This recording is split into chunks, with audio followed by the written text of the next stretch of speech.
पहला अति लघु उत्तरीय प्रश्न क्या है? मनुष्य को परपोषी क्यों कहा जाता है? परपोषी का मतलब होता है जो जीव अपना भोजन स्वयं नहीं बनाता, भोजन के लिए पोषक तत्वों के लिए दूसरे पे डिपेंड होता है, तो वैसे जीव कहलाते हैं परपोषी जीव। तो मनुष्य क्या है? मनुष्य परपोषी है, वो स्वयं भोजन नहीं बनाता। तो इस धरातल पे स्वयं भोजन कौन बनाते हैं? तो एक ही जीव है, यानी प्लांट है। पेड़ पौधे अपना भोजन स्वयं बनाते हैं प्रकाश संश्लेषण द्वारा, लेकिन मनुष्य क्या है? परपोषी है। तो क्यों कहा जाता है वही हमें बताना है कारण। तो इसका आंसर हमें इस प्रकार लिखना है, मनुष्य ऊर्जा और अन्य पोषक तत्व प्राप्त करने हेतु वनस्पतियों और अन्य जीवों पर निर्भर रहता है, वो अपना भोजन स्वयं निर्माण नहीं कर सकता, अतः मनुष्य को क्या कहा जाता है? परपोषी कहा जाता है। दूसरा देखिए, दाल, अनाज, सब्जियों और फलों से हमें क्या प्राप्त होता है? तो इसका आंसर हमें इस प्रकार करना है। देखिए, अनाज से क्या प्राप्त होता है? अनाज से प्राप्त होता है कार्बोहाइड्रेट जो ऊर्जा देता है। तो कौन से अनाज आते हैं? चावल, गेहूँ, मकई, बाजरा, ये अनाज होते हैं, इसे कार्बोहाइड्रेट इसमें पाया जाता है। और दूसरा देखिए, दाल। दाल में कौन से दाल है? मूंग, अरहर, मटर, चना, मसूर, उड़द, इसमें क्या पाया जाता है? इसमें पाया जाता है प्रोटीन। ऐसे ही आपको लिखना है। और इसके बाद देखिए सब्जियां। सब्जियों में क्या पाया जाता है? सब्जियां ये रहा, तो सब्जियों में पाया जाता है विटामिन और खनिज लवण। ठीक है, ठीक है, फल और सब्जियों में। तो ये हो गया इसका आंसर। तीसरा क्या है? हरित क्रांति का मुख्य कारण क्या है? हरित क्रांति क्यों हुआ था उसका कारण बताना है। तो इसका कारण ये रहा, हरित क्रांति का मुख्य कारण फसलों के उत्पादन में कमी तथा अच्छे किस्म के बीजों की कमी को नियंत्रण कर, यानी उस कमी को दूर करना, नियंत्रित करना तथा फसल उत्पादन में वृद्धि करना तथा उन्नत खेती को प्रोत्साहन करना। तो इसी कारण से हरित क्रांति लाया गया। ठीक है, और ये कौन सी फसल पे ज़्यादा ये प्रभाव दिखाया? गेहूँ और चावल पर, खास करके गेहूँ पर। तो यही इसका आंसर हो जाता है। चौथा देखिए क्या प्रश्न है, किस प्रकार के फसल को खरीफ फसल कहा जाता है? काफ़ी आसान प्रश्न है ये। तो इसका आंसर हमें ये लिखना है, खरीफ फसल, यानी सारे लिखने हैं। ऐसी फसलें जिन्हें हम वर्षा ऋतु में उगाते हैं जो क्या कहलाता है? खरीफ फसल कहलाती है। जैसे धान, जवार, बाजरा, मकई, कपास, ईख, सोयाबीन, मूंगफली इत्यादि। इन्हें जून जुलाई में बोया जाता है तथा फसल की कटनी अक्टूबर से दिसंबर तक होती है, यानी ठंडे के मौसम में कटनी होती है। तो ये आपको समझ में आ गया खरीफ फसल क्या है। पांचवा देखिए क्या प्रश्न है, शक्कर फसल किसे कहते हैं? तो शक्कर फसल एक हाइब्रिड फसल होती है जिसमें दो प्लांट के अलग अलग परागण से बीज प्राप्त किए जाते हैं। ठीक है, इसे क्या होता है? अच्छे किस्म का पैदावार होती है, इससे शक्कर नस्ल कहलाता है। तो आइए इसका आंसर करते हैं। तो इसका आंसर हमें यहाँ से करना है, पादप संकरण के फलस्वरूप विकसित न्यूनतम सम्मुत फसल किस्मों को संकर या हाइब्रिड कहा जाता है। ठीक है, और इस प्रकार से जो प्लांट उगते हैं, जो खेती की जाती है, उसे कहा जाता है शक्कर फसल उत्पादन, यानी शक्कर फसल, यानी हाइब्रिड फसल। तो यही इसका आंसर हो जाता है। आइए इसके बाद 6 नंबर क्या है, पादप प्रजनन की परिभाषा हमें यहाँ पे लिखना है। तो ये रहा पादप प्रजनन। तो यहाँ से लिखना है, फसलों की समुन्नत प्रजातियों के सुधार के विज्ञान को पादप प्रजनन कहते हैं। तो थोड़ा सा आपको बढ़ा लेना है ताकि अच्छे से एक्सप्लेन हो जाए। पादप प्रजनन में फसलों की ऐसी दो प्रजातियों का चुनाव किया जाता है जिनमें से एक की वांछित गुणों का अभाव होता रहता है पर दूसरे की काफ़ी वांछित गुण मौजूद होते हैं। ठीक है, तो ये कहलाता है पादप प्रजनन, प्लांट ब्रीडिंग। तो यही इसका आंसर हो गया। ठीक है, यानी ये जो पादप प्रजनन, इसे क्या प्राप्त होता है? शक्कर बीज प्राप्त होता है, जिससे कि शक्कर फसल यानी हाइब्रिड फसल का उत्पादन होता है, पैदावार अच्छी कराने के लिए। ठीक है, तो यही आपको लिखने हैं यहाँ से यहाँ तक बस। इसके बाद देखिए 7वां क्या है, हरे पादपों को अपनी वृद्धि एवं विकास के लिए कितने पोषक तत्वों की ज़रूरत होती है? तो इसका आंसर हमें इस प्रकार लिखना है, हरे पादपों यानी प्लांट को वृद्धि विकास के लिए कुल मिलाकर 16 पोषक तत्वों यानी पदार्थों की आवश्यकता होती है। बस यही लिखना है आपको। 8वां क्या है, सूक्ष्म पोषक क्या है? सूक्ष्म मतलब होता है काफ़ी कम मात्रा में पोषक क्या है प्लांट के लिए, वो बताना है। तो इसका आंसर हमें यहाँ से करना है, कुछ पादप पोषक यानी कुछ प्लांट में पोषक ऐसे भी होते हैं जिनकी ज़रूरत केवल अल्प मात्रा में, कम मात्रा में होती है, इन्हें क्या कहा जाता है? सूक्ष्म पोषक कहा जाता है। और कौन से होते हैं वो सूक्ष्म पोषक? लोहा, तांबा, जस्ता, बोरान इत्यादि। तो यहाँ से लेके यहाँ तक इसका आंसर हो जाता है। इसके बाद देखिए 9 नंबर में क्या है? खाद के अनुप्रयोग से, यानी हम खाद का जब प्रयोग करते हैं तो मृदा को यानी भूमि को क्या प्राप्त होता है वो हमें बताना है। काफ़ी आसान प्रश्न है ये। तो इसका आंसर ये रहा, खाद के अनुप्रयोग से मृदा को पोषक तत्वों की प्राप्ति होती है, तभी तो हम खाद का प्रयोग करते हैं। जैसे कौन से? नाइट्रोजन, फास्फोरस एवं पोटेशियम। चाहे वह कोई भी खाद हो, प्राकृतिक खाद हो चाहे आर्टिफिशियल खाद हो, उसका मुख्य उद्देश्य होता है पोषक तत्वों की प्राप्ति ही। तो यही इसका आंसर हो गया। इसके बाद देखिए 10 नंबर क्या है? प्राकृतिक उर्वरक के अनुप्रयोग में होने वाली 2 समस्याओं के नाम हमें लिखना है। तो यहाँ पे समझिए, प्राकृतिक उर्वरक में सबसे पहले कौन से आते हैं? वो आता है गोबर, मलमूत्र, ठीक है। ये सारे पदार्थ अपघटित होकर वो बन जाते हैं प्राकृतिक उर्वरक। तो इनके प्रयोग से 2 समस्याएं देखिए यहाँ पे है। प्रथम यह है कि खाद की आवश्यकता बहुत अधिक मात्रा में पड़ती है, जिससे किसानों को इससे परिवहन और भंडारण में कठिनाई होती है। प्राकृतिक उर्वरक की जो आवश्यकता है काफ़ी ज़्यादा मात्रा में होती है, इसलिए इसका भंडारण यानी रखना और परिवहन यानी खेतों में ले जाना क्या होता है? थोड़ा सा कठिन होता है। दूसरी देखिए ये समस्या है, इसमें विशिष्ट पादप पोषणों की कमी होती है। इसमें जो चाहिए पोषक तत्व इसमें थोड़ा कम मात्रा में होता है, ठीक है, जिनसे फसलों में नाइट्रोजन, पोटास, फास्फोरस आदि की आवश्यकता होती है, ठीक है। यानी अतः जिन फसलों में नाइट्रोजन, पोटास, फास्फोरस आदि की आवश्यकता हो, जैसे गेहूँ, धान आदि, इसमें प्राकृतिक खाद बहुत अधिक लाभप्रद नहीं होता, ठीक है। तो यही 2 समस्याएं होंगी। हम क्या करते हैं? रासायनिक उर्वरक का प्रयोग करते हैं, ठीक। तो यही इसकी 2 समस्याएं हो जाती है। 11 नंबर प्रश्न क्या है? वर्मी कंपोस्ट में किस जीव का उपयोग किया जाता है? काफ़ी आसान प्रश्न है ये। तो ये रहा वर्मी कंपोस्ट। तो ये क्या होता है वर्मी कंपोस्ट? तो वर्मी कंपोस्ट एक ऐसी व्यवस्था है, ऐसी तकनीक है जिसमें केंचुओं द्वारा क्या किया जाता है? मिट्टी की जो उपजाऊ क्षमता है इसे बढ़ाया जाता है, ठीक है। तो इसमें कौन से जीव का उपयोग किया जाता है? केंचुओं का। आपको लिखना है वर्मी कंपोस्ट में केंचुओं की मदद से ये तैयार किया जाता है, इसका उपयोग किया जाता है।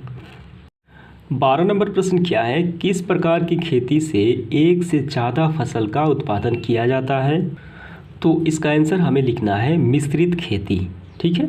वैसी कृषि पद्धति जिसमें से एक से ज़्यादा फसलों का उत्पादन साथ साथ होता है, तो वो कहलाता है मिश्रित खेती यानी मिश्रित फसल। तो ये रहा, देखिए ये गेहूं के साथ ये क्या हो गया? अन्य प्लांट यहाँ पे उगाया गया है, चना, तो ये कहलाता है मिश्रित फसल। इसके बाद देखिए अगला प्रश्न, किसी एक प्रकार की मिश्रित खेती का हमें नाम लिखना है। तो यहाँ पे देखिए, तो इनके नाम है गेहूँ और सरसों, तो ये एक हो गया। दूसरा हो गया मूंगफली और सूरजमुखी, ये दूसरा हो गया। गेहूं और चना, मकई और उड़द बीन, सोयाबीन और अरहर, ठीक है, और भी हैं।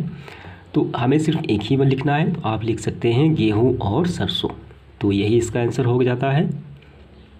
इसके बाद देखिए प्रश्न क्रमांक 14 क्या है? मिश्रित फसल उत्पादन के एक महत्व का उल्लेख करें। इसका मतलब ये है कि किसान मिश्रित फसल का उपयोग क्यों करते हैं, क्या लाभ है, क्या इसका महत्व है, तो वही हमें बताना है। तो इसका आंसर इस प्रकार लिखना है, मिश्रित फसल उत्पादन से फसल को पूर्ण विफलता से बचाया जा सकता है। इसका मतलब क्या हुआ कि मिश्रित फसल में 2 या 2 से अधिक फसल का उत्पादन एक साथ किया जाता है। अगर किसी कारणवश एक फसल का पैदावार उत्पादन अच्छा ना हो तो दूसरे का हो सकता है, ठीक है, यानी ये विफलता नहीं होगा। तो इसीलिए पूर्ण विफलता से बचाया जा सकता है तथा अधिक उत्पादन के साथ कृषि भूमि की उत्पादक जो क्षमता है वो बढ़ाया जा सकता है। जैसे कि दलहन वाले पौधे हम गेहूं के साथ बोते हैं, चना, तो इससे क्या होता है मिट्टी में दलहनी यानी नाइट्रोजन की मात्रा बढ़ती है और इसका उर्वरक क्षमता बढ़ती है, यानी मिट्टी की उपजाऊ क्षमता बढ़ती है। तो यही इसका आंसर हो जाता है। इसके बाद देखिए अगला प्रश्न 15, पीड़क यानी पेस्ट क्या है ये बताना है। तो इसका आंसर आपको यहाँ से करना है, फसल पौधे की खेती फसल पौधे की खेतों में खरपतवार, कीटों, जीवाणु, कवक आदि द्वारा भिन्न भिन्न प्रकार से हानि होती है। तो इन समस्त कीटों और रोगाणुओं को सम्मिलित रूप से क्या कहा जाता है? पीड़क अथवा पेस्ट कहा जाता है। समझ में आ गया? इसके अंतर्गत कीट, जीवाणु, कवक ये सारे सम्मिलित होते हैं। अगला प्रश्न देखिए 16 नंबर। एक कीट पीड़क का नाम हमें लिखना है। तो हमने अभी जाना कि पीड़क में कौन से आते हैं? कीट आते हैं, जीवाणु आते हैं और कवक आते हैं। तो हमें कीट में कौन आते हैं उसका एक नाम लिखना है, ठीक है। तो ये रहा, देखिए यहाँ पे पीड़क कीट जो होते हैं जैसे लाल अन्न, दाल मृग, धान घुन, ये सारे क्या होते हैं? कीट पीड़क होते हैं। ये रहे, तो आपको यही लिखना है, दाल मृग लिखिए या धान घुन लिखिए, ठीक है। अगला प्रश्न देखिए 17 नंबर क्या है? खरपतवार क्या है ये हमें बताना है। तो खरपतवार की परिभाषा यहाँ है, वैसे अवांछनीय पौधे यानी बेकार पौधे जो उगाए जाने वाले पौधे के साथ स्वतः उग जाते हैं को क्या कहा जाता है? खरपतवार या विट्स कहा जाता है। जैसे धान की फसल में या चावल की फसल में जो अवांछित जो ऐसे ही उग जाते हैं वो खरपतवार कहलाते हैं। तो आपको एक एग्जाम्पल भी यहाँ पे लिखना है, कौन से होंगे खरपतवार। जैसे देखिए ये सारे खरपतवार हैं, चौलाई, बथुआ, हिरनखुरी, घास दूब। तो इनमें से आप कोई नाम लिख लीजिए, जैसे में चौलाई, ठीक है। तो यही इसका आंसर हो गया। अगला देखिए 18 नंबर क्या है? खरपतवार नाशी क्या है? तो खरपतवारों को हटाने के लिए जिन रासायनिक विधियों में रसायन का प्रयोग किया जाता है वो खरपतवार नाशी कहलाता है, ठीक है। तो ऐसे लिखना है आपको, खरपतवारों का विनाश करने वाली रसायनों को क्या कहा जाता है? खरपतवार नाशी या वीडीसाइड्स कहा जाता है। इनमें से आपको एक के नाम भी लिखने हैं, 2,4-D, ठीक है, डाइक्लोरोफिनॉक्सी एसिटिक अम्ल। तो यही इसका आंसर हो गया। अगला प्रश्न देखिए क्या है 19 नंबर। किसी दो आम खरपतवारों के नाम हमें लिखना है। कौन से दो खरपतवार हैं? तो ये रहे आम अर्थात सामान्यतः उग जाने वाले खरपतवार। तो पहले आपको लिखना है चौलाई, बथुआ, हिरनखुरी, ठीक है। तो दो ही का नाम लिखना है, चौलाई लिख लीजिए, बथुआ लिख लीजिए। इसके बाद देखिए 20 नंबर क्या है? रोगाणु पौधे में किस माध्यम द्वारा प्रविष्ट करते हैं यानी प्रवेश करते हैं? कैसे प्रवेश करते हैं? जो रोग फैलाने वाले जो छोटे छोटे सूक्ष्म जीव होते हैं, रोगाणु होते हैं, कैसे प्लांट में प्रवेश करते हैं ये बताना है। तो यहाँ पे देखिए जो रोगाणु होते हैं इनमें से वायरस, जीवाणु और कवक ये शामिल होते हैं। फसलों में रोग पैदा करने वाले सूक्ष्मजीव अर्थात रोगाणु जो होते हैं मिट्टी, पानी तथा हवा में उपस्थित रहते हैं और इन्हीं माध्यमों द्वारा पौधे के विभिन्न भागों में प्रवेश कर उसका नुकसान करते हैं प्लांट में। तो ये सारे यहाँ से यहाँ तक इसका आंसर हो जाएगा। इसके बाद देखिए 21 नंबर क्या है? पीड़कनाशी का क्या कार्य है ये हमें बताना है। तो पीड़कनाशी का कार्य हमें बताना है। पीड़क किसे कहा जाता है? हम लोग जानते हैं कीट, सूक्ष्मजीव और कवक को क्या कहा जाता है? सम्मिलित रूप से पीड़क कहा जाता है। तो पीड़क क्या करते हैं? प्लांट में, पौधे में रोग उत्पन्न करते हैं। तो इस पीड़कनाशी का कार्य है इन पीड़कों से क्या करना? फसल से रक्षा करना। तो हमें इसका आंसर करना है आधुनिक कृषि में फसलों की रोगों से सुरक्षा के लिए, ठीक है, फसलों को रोगों से सुरक्षा के लिए पीड़क का उपयोग किया जाता है यानी उसे पीड़कनाशी कहा जाता है। तो यही है पीड़कनाशी का कार्य। इसके बाद देखिए 22 नंबर क्या है? भंडारण में अनाजों को हानि पहुंचाने वाले दो अजैविक कारकों के नाम लिखें। अजैविक का मतलब होता है जिसमें कोई जीव जंतु ना हो, वो कोई प्राकृतिक जिसमें निर्जीव पदार्थ हो, ठीक है। अजैविक कारक हमें बताना है। तो ये रहा अनाज का भंडारण। तो अनाज का भंडारण जब गोदाम में किया जाता है तो ख़राब कैसे हो जाते हैं? अजैविक कारण है पहला नमी और दूसरा हो गया यहाँ पे देखिए, दूसरा है तापमान। बस नाम ही लिखना है आपको, ज़्यादा कुछ नहीं लिखना है। इसके बाद देखिए 23 नंबर क्या है? भंडारण के दौरान अनाजों को हानि पहुँचाने वाले किन्हीं दो जैविक कारकों के नाम हमें लिखना है, ठीक है। जो जीव जंतु होते हैं वो कैसे गोदाम में अनाजों को ख़राब करते हैं उनके नाम लिखना है। तो ये है जैविक कारक, इनमें आते हैं सूक्ष्मजीव, कीट और जंतु। तो आपको नाम लिखना है। तो आपको ऐसे आंसर करना है भंडारण में अनाजों को हानि पहुंचाने वाले जैविक कारक कहलाते हैं सूक्ष्मजीव, कीट और जंतु। सूक्ष्मजीव में शामिल है खमीर, फफूंदी, कवक।